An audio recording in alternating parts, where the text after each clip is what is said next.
दुनिया का सबसे खतरनाक आदमी यह एक उपाधि है जो आमतौर पर निर्विवाद हैवीवेट बॉक्सिंग चैंपियनों के लिए आरक्षित होती है, लेकिन हाल के वर्षों में ये शब्द ज्यादातर यूएफसी हैवीवेट्स के लिए इस्तेमाल किए जाते हैं। हालांकि कोई भी व्यक्ति माइक टायसन से ज्यादा इस उपाधि को सही रूप में नहीं दर्शा सका। अपने चरम दौर में आयरन माइक हर किसी के लिए खतरनाक था, चाहे वो रिंग के अंदर हो या बाहर। लेकिन सवाल ये है, माइक टायसन वाकई कितने अच्छे थे? उनके करियर से जुड़े कुछ अनजाने पहलू कौन से हैं? और क्या उन्हें बॉक्सिंग के इतिहास के महानतम खिलाड़ियों की बहस में गिना जाना चाहिए? जाने आगे इस वीडियो में।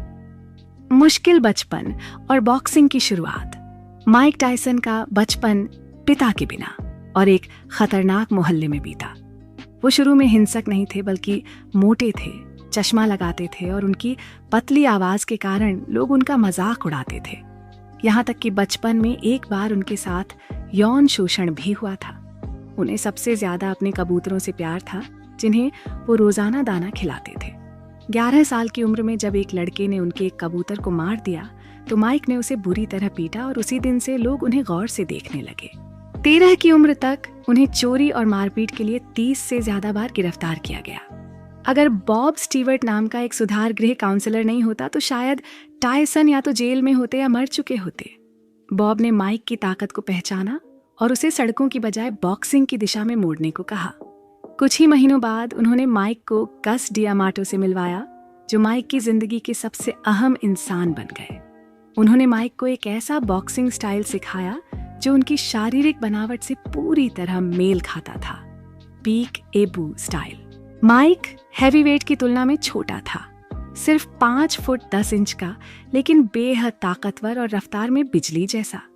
उन्होंने थोड़ी झुकाकर, हाथ चेहरे के सामने रखकर और घुटनों के बल झुककर ऐसे मुक्के मारे जो आज भी इतिहास के सबसे खतरनाक अप्रकट माने जाते हैं। बन गए सबसे कम उम्र के वर्ल्ड हैवीवेट चैंपियन। 6 मार्च 1985 को माइक ने प्रोफेशनल बॉक्सिंग में कदम रखा और सिर्फ 2 साल में उनका रिकॉर्ड 15-0 था।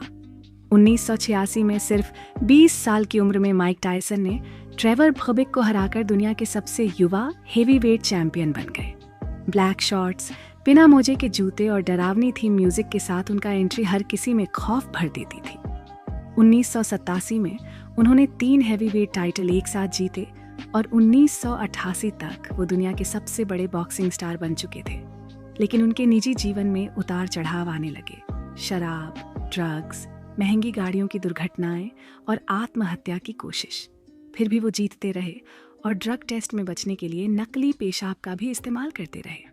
लेकिन उन्होंने कभी स्टेरॉयड नहीं लिए, ये उनकी कुदरती ताकत थी। 1990 सबसे बड़ा उलटफेर टोक्यो में बस्टर डगलस से लड़ाई के वक्त माइक पूरी तरह असंतुलित थे। पार्टी, महिलाएं और नशा उनके ध्यान को खत्म कर चुके थे। डगलस ने उन्हें 10वें राउंड में नॉकआउट कर दिया और ये बॉक्सिंग के इतिहास का सबसे बड़ा उलटफेर बन गया। रेप केस, जेल और वापसी 1991 में माइक पर एक 18 साल की लड़की के बलात्कार का आरोप लगा और उन्हें 6 साल की सजा सुनाई गई, जिसमें से उन्होंने 3 साल जेल में बिताए। वहीं उन्होंने इस्लाम कबूल किया और नाम रखा मालिक अब्दुल अजीज।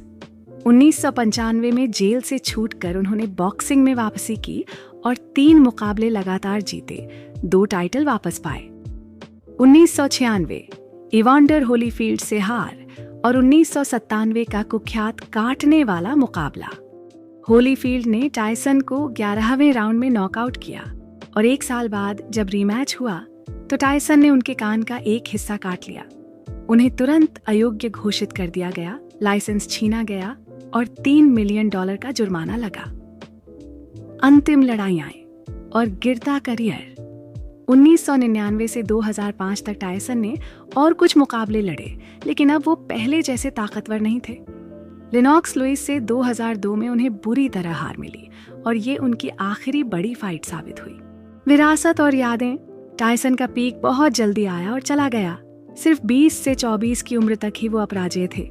अगर उनका जीवन संयमित होता तो शायद वो 10 साल तक बॉक्सिंग पर राज्य करते। लेकिन जो चीज उन्हें सबसे अलग बनाती है वो है उनका व्यक्तित्व, उनकी कहानियां हो और उनकी करिश्माई मौजूदगी। मोहम्मद अली के बाद शायद ही कोई ऐसा चैंपियन हुआ हो जो इतना चर्चित और प्रभावशाली रहा हो। और आज भी माइक टायसन को लोग जानते हैं दुनिया का सबसे खतरनाक आदमी कहकर।